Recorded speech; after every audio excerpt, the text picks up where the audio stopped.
93 FM. 93 Equinox Radio.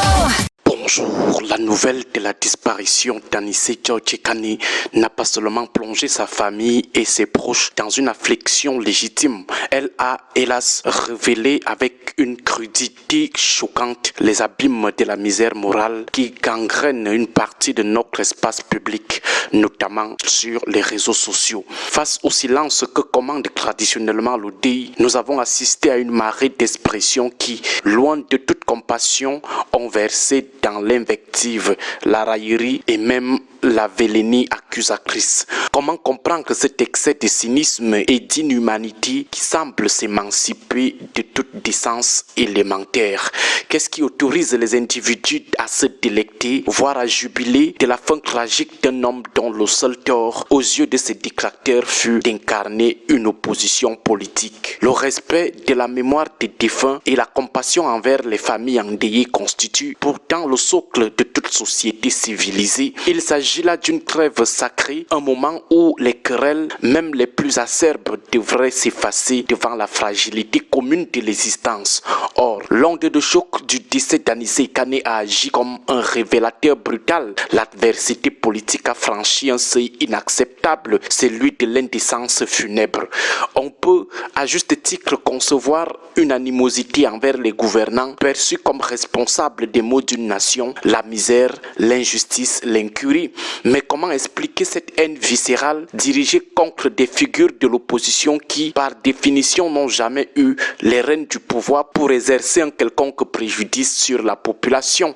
Cette acrimonie, aussi vive qu'incompréhensible, dévoile une fanatisation stérile entretenue par de simples suiveurs et militants de la base. Paradoxalement, là où les cadres et officiels du parti au pouvoir ont, du moins en façade, observé une retenue plus décente. Le plus consternant dans cette déplorable séquence reste la rapidité et la témérité avec lesquelles la mort elle-même a été instrumentalisée. Certains, emportés par une vindicte politique déraisonnable, n'ont pas hésité à formuler des insinuations gravissime, transformant l'hommage dû à la victime en un terrain de règlement de comptes interpartisans. Il est à la fois révoltant et profondément choquant de voir des acteurs publics, y compris des universitaires, se muer en colporteurs des théories diffamatoires, pointant du doigt des adversaires politiques, voire des communautés comme d'hypothétiques commanditaires ou responsables d'un décès dont les causes immédiates ne souffrent d'aucune ambiguïté.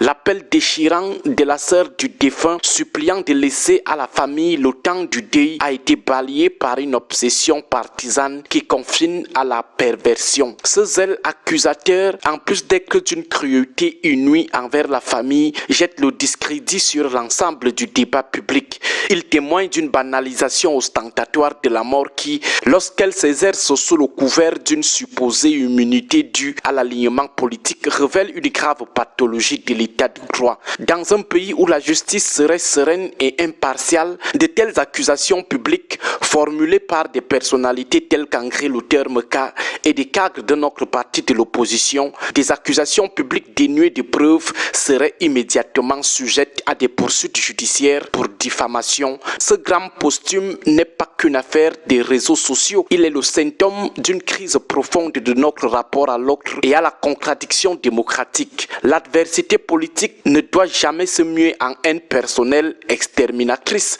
Elle devrait être un moteur de débat d'idées, un aiguillon pour l'amélioration de la gouvernance, non un permis de déshumanisation.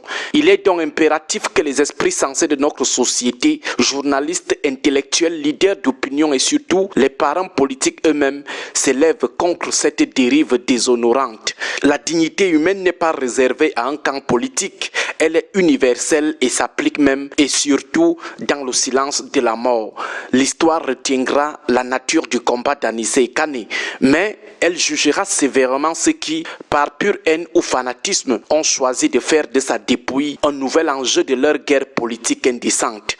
À ce degré de cynisme, ce n'est plus seulement un opposant que l'on insulte, c'est l'idée même d'une communauté nationale capable de se retrouver dans le respect des valeurs fondamentales. L'indécence funèbre quand l'adversité politique occulte la dignité humaine. Agréable journée à tous, que Dieu et les ancêtres protègent notre pays. 93 FM.